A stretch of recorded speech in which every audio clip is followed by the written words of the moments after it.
कहानी में आपको आगे लिए चलते हैं। कहानी की उस पड़ाव पर हम पहुंच चुके हैं जहां पर पूर्णिमा के जिंदगी की शुरुआत होने से पहले ही खत्म होता दिख रहा था। खैर बहुत दिन गुजर गए थे। अब पूर्णिमा खामोशी के साथ रहने लगी थी। अपनी खामोशी में अपनी घुटन को छुपाए बैठी रहती थी।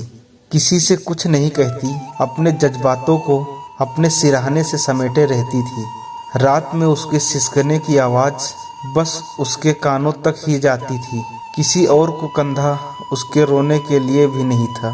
इस बीच परिवार की ओर से दलील दी जाने लगी कि अब कौन करेगा इससे शादी, और यदि इस बेटी की शादी नहीं होगी तो समाज में लोगों के बीच क्या मुंह दिखाएंगे।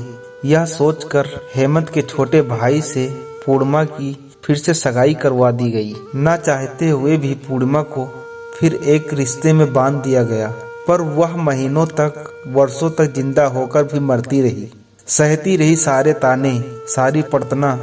अब वह जिंदा होकर भी मर चुकी थी, थक चुकी थी अपने जिंदगी के सफर में। और अब वह इतना थक चुकी थी कि धीरे धीरे अपने हालातों से समझौता करना सीख लिया था।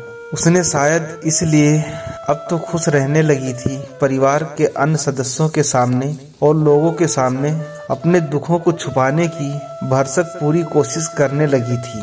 फिर शुरू हो गई इस समाज के अन्य लोगों की अपनी अपनी पूर्वग्रह तथा दलीलें। फिर से लक्षण लगाना शुरू कर दिया और प्यार का मजाक बनाने का एक और नया हथकंड मिल गया। शायद उन्हें अब उसकी खुशी पर ना जाने कितनी बातें गढ़ने लगे कि देखो कितना खुश है, मानो कुछ हुआ ही ना हो। ध्यान रहे ये वही लोग हैं जो कुछ ही समय पूर्व पूर्णिमा के हालातों पर आंसू बहा रहे थे और भगवान से प्रार्थना की उसके जल्द ठीक होने की। आज वही लोग इस पर चरित्रहीन के आरोप मढ़ रहे थे।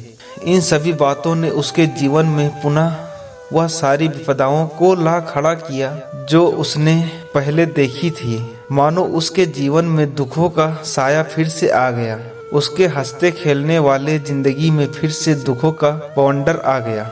अब वह फिर से टूटने लगी। समाज ने तो यह इतना कहना शुरू कर दिया कि इसने जो कुछ भी किया था वह नाटक था। वह सारा प्यार, वह सारा दुख तो दिखावा था, वह तो महज एक छलक था। और पूर्णिमा से अब उसके ससुराल वालों ने भी फिर से सगाई तोड़ दी, ये कहकर कि हमारे एक बेटे की मौत की जिम्मेदार यही है, अब दूसरे को न मार दें। इसके कारण हमारा मान सम्मान, इज्जत को ठोस पहुंची है और साथ ही ठहरा दिया अपने बेटे के मौत का जिम्मेदार।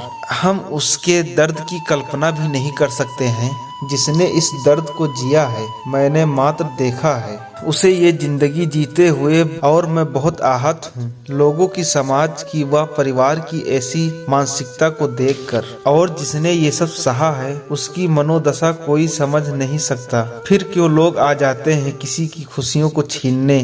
क्यों लोगों की किसी की पल भरी की खुशी नहीं देखी जाती है? उसके दर्द को नहीं समझ सकते तो मत समझो, उसे और दर्द ना दो, क्योंकि किसी को फिर से जीने का हक नहीं है। मुझे आज तक उस लड़की का गुनाह समझ नहीं आया कि क्या किसी से प्यार करना गुनाह है? क्या प्यार करने के लिए वो चरित्रहीन हो जाती है? और क्या उसका गुनाह था कि उसका प्यार अधूरा रह गया? क्या उसका गुनाह था कि उसने फिर से जीना चाहा तो सारे लोग जीने नहीं दिए? अगर आपको यह कहानी पसंद आई हो तो हमें कमेंट्स बॉक्स में जरूर बताएं।